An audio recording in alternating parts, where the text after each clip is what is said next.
In a truly unprecedented and momentous turn of events, unfolding live before the nation's eyes, Labour leader Keir Starmer has made the earth-shattering announcement of a snap general election. This monumental decision, a move few could have predicted just weeks ago, comes on the heels of a period of relentless and unbearable pressure. It follows a staggering 3 million signature public petition, an undeniable testament to the depth of public sentiment, and a profoundly bruising defeat for the party in the recent 2025 by-elections.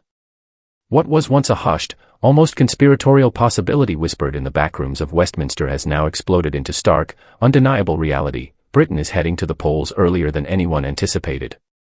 This isn't merely a tactical shift or a piece of political theater, it represents the emphatic shattering of a fundamental promise. Mr. Starmer, who had previously staked his reputation on a solemn vow to serve a full parliamentary term, irrespective of the political cost or challenges, has now unequivocally yielded to the tidal wave of widespread public anger and disillusionment that has been sweeping across the nation. In a televised address that will undoubtedly be remembered for years to come, he executed a dramatic and complete reversal of his previous stance, a move so stunning it caught even his closest and most loyal allies completely by surprise. The petition, initially dismissed with a wave of the hand as nothing more than mere noise or a stunt, has undeniably and profoundly reshaped the very landscape of British politics, proving to be a force far more potent than many in power had ever imagined. Outside the Houses of Parliament, a crescendo of cheers erupted from the assembled crowds, a clear sign of public relief or even jubilation, while Reform UK celebrated their newfound ascendancy with undisguised delight. Within the Labour Party itself, however, a full-blown and escalating crisis has tragically unfolded, threatening to tear the party apart. The chain of events that led to this seismic announcement began, ironically, with a deceptively simple question posed to Mr. Starmer: will you resign if you lose? At that time, it is widely reported that Mr. Starmer had dismissed the notion with an almost dismissive smirk, asserting with absolute conviction that he would not. Yet now, utterly overwhelmed by the relentless pressures of internal rebellion, compounded by the sheer, undeniable force of public outrage, that confident smirk has vanished entirely.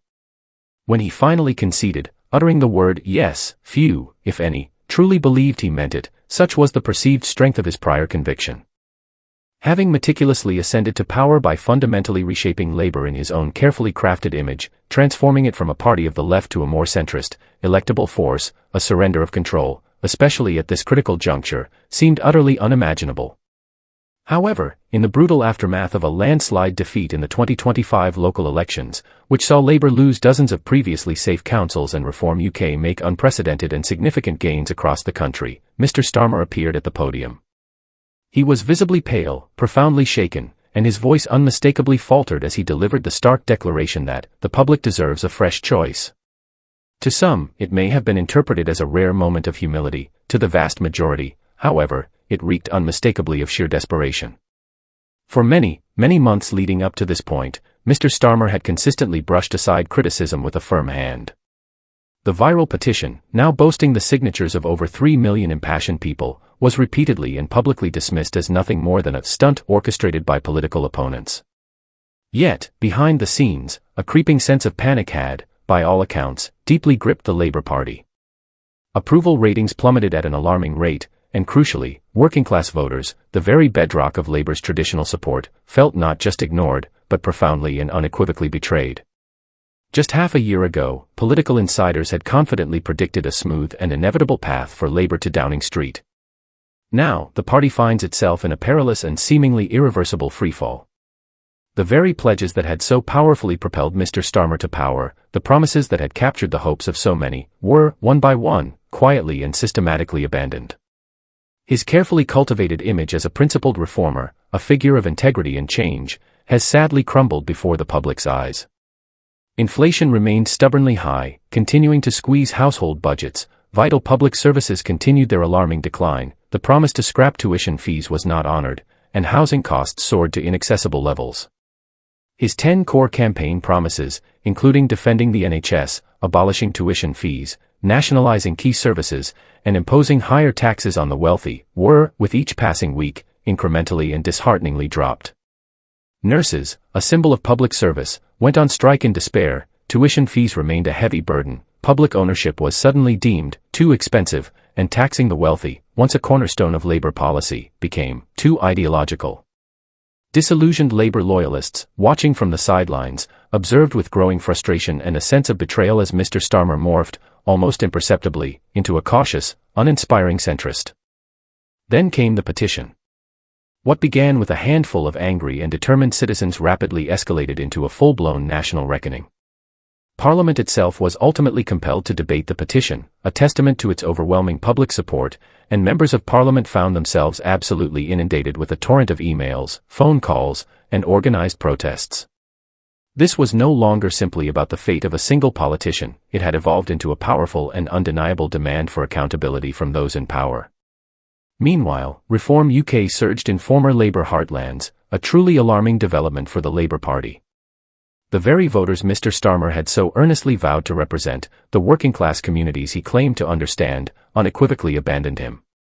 The local elections served as an undeniable and stark confirmation of this seismic shift. Reform swept through towns and boroughs that had stood staunchly by Labour for many decades, their loyalty seemingly unbreakable. These voters were not merely expressing dissent or protesting, they were walking away with a clear and resolute purpose.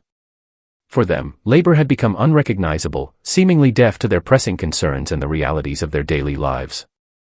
When Mr. Starmer finally appeared on television to announce the snap election, the collective public perception was not one of strong leadership or decisive action, but rather a profound sense of capitulation.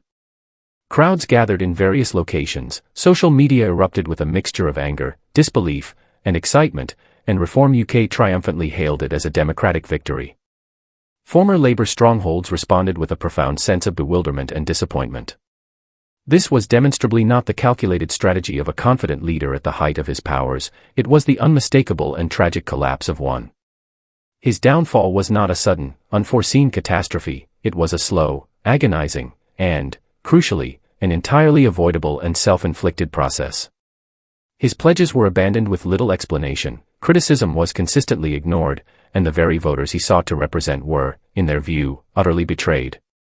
Mr. Starmer, who once promised a new era of principled politics, tragically became the embodiment of a scripted, uninspiring centrism.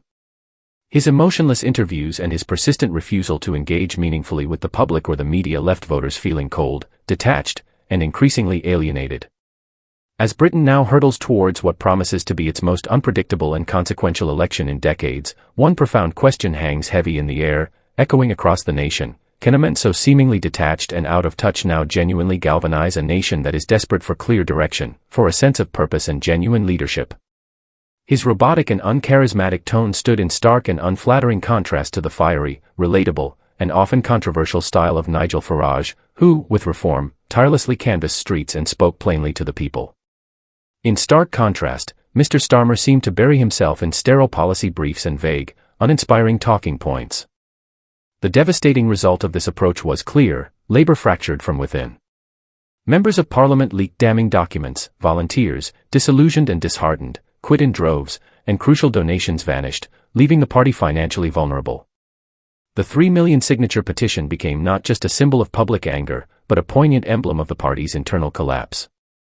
Yet, through it all, Mr. Starmer remained largely silent, seemingly hiding from the storm, hoping against hope that it would simply pass. It did not. Then, in that singular moment, broadcast live and etched into the public consciousness, he reappeared, eyes tired, voice strained, and announced, "We will go to the people." But to the vast majority, it was not perceived as a display of leadership, it was an undeniable act of surrender, the painful climax of months of inaction, denial, and a profound misreading of the public mood. Britain now stands on the precipice of its most unpredictable election in decades. Labour is in disarray, fractured and weakened. Reform is emboldened, sensing an unprecedented opportunity. The public is deeply, deeply disillusioned, yearning for something, anything, different. Mr. Starmer promised integrity, but instead, in the eyes of many, he delivered evasion and a distinct lack of conviction. The burning question now is not whether he will lead Britain, but whether he will even survive the very election he was ultimately forced to call. And across the country, something far deeper and more significant has shifted. A long-standing apathy has given way to a palpable and widespread anger, and disillusionment has transformed into a powerful and unstoppable momentum. In working-class communities, long neglected, ignored, and politically betrayed, a new and determined voice is unequivocally rising, not from the hallowed halls of Parliament, but directly from the people themselves. They are no longer content with being ignored, they are actively mobilizing, demanding to be heard, and to have their concerns addressed. For the first time in many years, British politics is not just being watched, it's being fundamentally challenged from the ground up. And the man who once promised to be a vessel of hope, a beacon of change, is now, tragically, seen by many as a powerful symbol of everything voters desperately want to leave behind. This has been today's crucial and important update from Alert View. We wish to unequivocally reiterate that our videos contain only accurate, thoroughly researched, and verified news. Our sole and unwavering objective is to deliver truthful and reliable information to you, our valued audience.